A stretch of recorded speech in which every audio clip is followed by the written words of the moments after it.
Hello, my friends. It is July 17th, 2018, 5:55 p.m.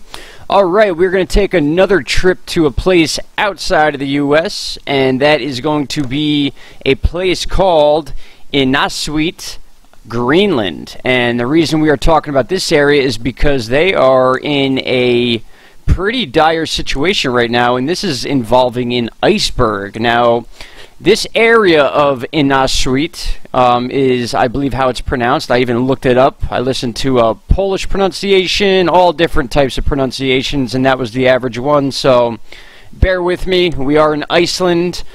They are used to seeing icebergs in this area, but this one's a little bit different. So this thing came in. It was actually big enough to contact the ground under the sea and kind of get lodged in between the ground and the shallowing of the water as it approached the coast. Now, this coast happens to be right outside that town, INNAARSUIT, which has about a population of 169 residents, definitely under 200, so not a lot of people, but these people all live very close to the water. Now, obviously, first concerns would be pieces of this breaking off, causing waves and damage to these towns, which are literally right on the border. Not only that, they have their power plant on the exact coast that this thing is moving into. Now, there are plenty of pictures of it. Some of them I'm allowed to use, some I am not. But imagine this. A giant iceberg grounded itself near a Greenland town. It's actually a Greenland village. Look at this thing. Now, I have a couple fun facts for you as far as the size of this thing goes. Now, this is not some Photoshop photo.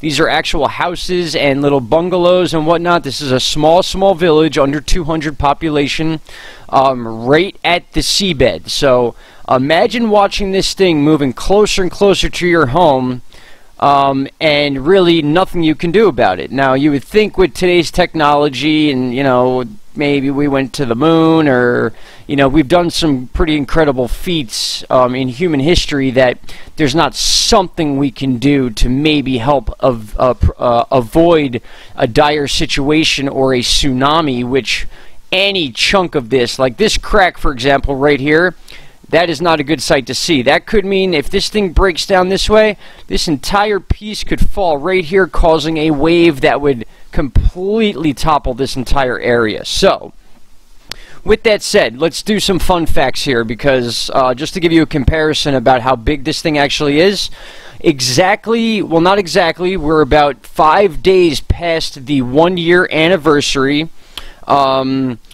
of a iceberg that broke off the Arctic Peninsula 1 year ago. That was July 12th, 2017, and this thing was the size of Luxembourg. So that is massive.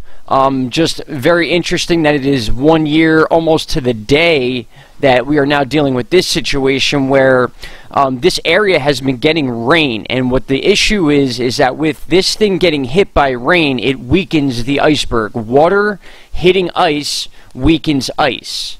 So, I mean, that's a pretty self-explanatory idea. The only thing that they have to look forward to is that we have a bit of a wind shift going on and a current shift in the ocean. Now, this would be the same type of situation as tides, rolling in and rolling out. So they're hoping that eventually this thing will start being pushed back out into the area. Now, on Google Earth here, I have INNAARSUIT. Actually, how do you pronounce it? Let's look at my notes here. I don't want to mess this up. INNAARSUIT. Probably still wrong, but again, we are in Iceland, Greenland rather. You could see here on the chart that it is a group of a lot of islands, but we're looking at this side here. This is the side that the iceberg is on. So obviously a lot of these move into this area. They kind of wander their way in and out, and, you know, they fade away, break apart. But it's been a long time since something this big has been in this area, and some of the locals are even saying it's the biggest they have ever seen. So there are evacuations. So far, I haven't heard anything about mandatory evacuations. People are asked to leave because of the I mean, just if a piece of this thing falls off and hits this area, it's going to be completely demolished. Unfortunately, the structure of the houses they have there are not very stable. Not exactly one of the most wealthiest areas in Greenland. So I'm sure these people are in a panic. They really don't have many places to go. I mean, the farthest inland would be the best idea if this thing were to be showing signs of moving closer or whatever.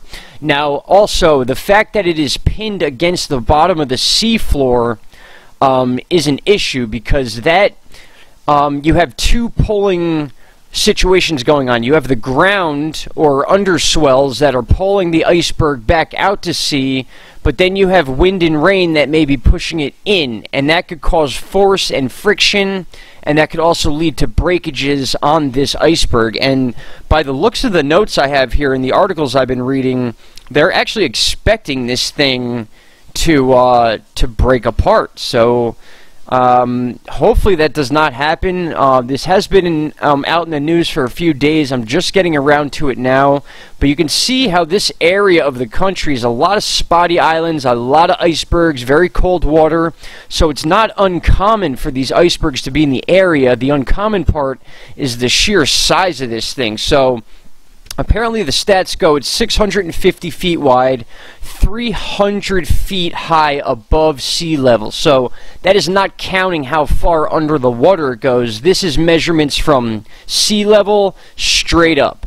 And to compare that to something, let's say the Titanic back in 1914 or 1912, the year was, I believe, that iceberg apparently was 50 to 100 feet above sea level. So nearly 3 times smaller than this iceberg that is just bordering this this small village of 169 residents in Greenland. So with that said, also another fun fact. No, I already talked about that fun fact. So basically the main threats here are the village power plant, which would knock out their power in a heartbeat. They would be without power, without certain communications besides radio frequencies or any sort of satellite technology they may have.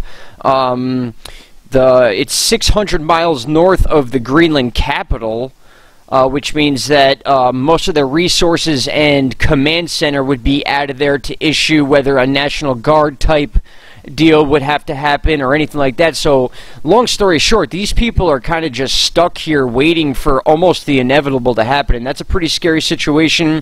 It involves weather. It involves something that I feel that my subs would enjoy to look at and look more into. Now, I will post these articles I have here into the description box so you guys can look into it for yourself, but just look at this thing. I mean, just imagine waking up one day and looking out your window and seeing basically a mountain of white ice just moving closer and closer to your home. What would you do? Like, if this is everything you had to your life, and you know that if one of these pieces breaks, this is gone, where do you go? What do you do? Do you call family members? Do you have money to get on an airplane? Where would you go after you got off that airplane? Things of that nature. So people tend to forget what happens in other parts of the world, especially if you're from the U.S., where we have all these options of where we can go, and hotels, and evacuation orders. People on the road directing you where to go, and this and that. It's almost like it's a pre-planned event. Which is a good thing for us. Obviously, we get warnings, but for small villages like this that don't have a lot of money, they don't have a lot of resources, they often rely on their own agriculture, growing food.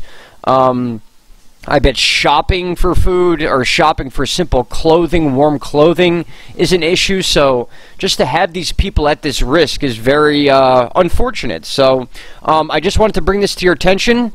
This is straight from my girlfriend Caroline. She sent me this article, and once again, this girl is on top of her stuff, guys. So you can thank her again once in the comments. I know a lot of you have developed really cool relationships with her. Awesome to see. I'm really glad that she's able to get in there and speak with you guys when I can't. I feel horrible about not being able to get into all the comments and talk to you guys directly. I love doing that. I always did it in the past, but as the channel grows, as I got my new job, the timing for me to make these videos, and I don't like making cheap, short videos, so I like to put time into them. It's just been taking a toll, so it's very helpful to have her there for me to help out and talk with you guys. And I could see she's making friends down there. Besides, again, of course, you always get your knuckleheads on YouTube. Comes with the territory. We ignore that, and we just move on with our learning. That's why we're here. So a lot of good information in these articles, guys, for those of you that want to check it out. And that's basically it for this. We are going to have another video, I promise you that, by the end of tonight about U.S. weather and a hurricane outlook we are going to be doing. We are going to be looking at the Western Pacific Ocean, particularly, if I could pronounce some words today, Taiwan, East China, which just recently got hit by a couple typhoons. We have another typhoon that could be forming and heading in that direction, so we have a lot to talk about. I don't want to keep these videos too long. I like to stick to one topic at a time. So I hope you guys enjoyed this video. I hope you guys look into this situation, keep an eye on these people, you know, wish them well. You know, hopefully nothing drastic happens and these people can save their property and this thing can actually move back out to where it came from and kind of break apart in the ocean, or just be a place for a bunch of seals to go play on. So that's what we're hoping for. I hope you guys are having a good afternoon. Once again, it is July 17, 2018. It is now 6:07 p.m. Hope you guys are having a great evening. It is hump day tomorrow, so those of you that do the 5-day work week, we are almost there. Hold on, and we'll be there soon. Alright guys, thank you for listening, taking the time to watch the channel. We both appreciate it, and we appreciate the comments you're leaving below. They mean a lot to us, and we really appreciate all the support. I can't say it enough, guys. Thank you so much. Alright, talk to you soon. Bye-bye.